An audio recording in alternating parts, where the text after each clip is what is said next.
না, আমাদের উচ্চ পর্যায়ে দিল্লিতে মহারাজের সঙ্গে আলোচনা চলছে।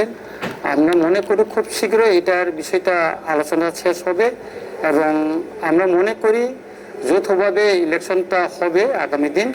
তারপরে যে বিষয়টা এখনো শেষ হয়নি সেটা হইল আমরা এই আলোচনার মাধ্যমে আমাদের যে দাবিগুলি ছিল সেটা কিভাবে আমরা নিয়ে আসতে পারি সেই চেষ্টাটা আমাদের থাকবে এবং মহারাজ এটার জন্য আলোচনা করছেন, ওনার সঙ্গে আমার কথা হয়েছে এবং ফাইনাল যখন করা হবে তো উনি আমাদের উপর ডাকবেন বলছেন।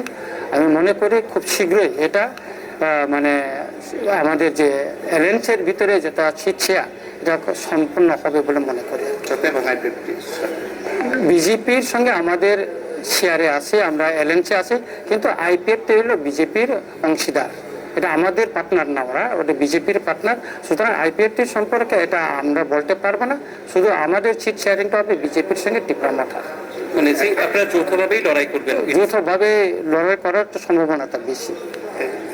দিল্লিতে কার সঙ্গে মহারাজা এখানে দিল্লিতে বিজেপির যে রাজনৈতিক দলের উচ্চ মহলে যেমন বেল সন্তোষ, সুমিত পাত্র, তাদের সঙ্গে ওনার আলোচনা হচ্ছে আমি যতটুকু জানতে পারছি এবং মনে হয় এটা আরও একটু উচ্চ পর্যায়ে আলোচনা করে এটা সিট শেয়ারিংটা শেষ করবেন না। আপনারা এতদিন না, রাজনীতিতে অনেক কিছু হয়, এটা বিরোধী থাকবে আবার ইয়েতে থাকবে, বন্ধুত্ব থাকবে, কিন্তু আপনি দেখেন আজকে যে পরিস্থিতির নিরীক্ষে আমাদেরকে নির্বাচনে পরিস্থিতি যে সৃষ্টি হচ্ছে তাতে আমাদেরকে অ্যালায়েন্স করে ইয়ে করাটাই মনে করি আমরা ভালো হবে বলে মনে করছি।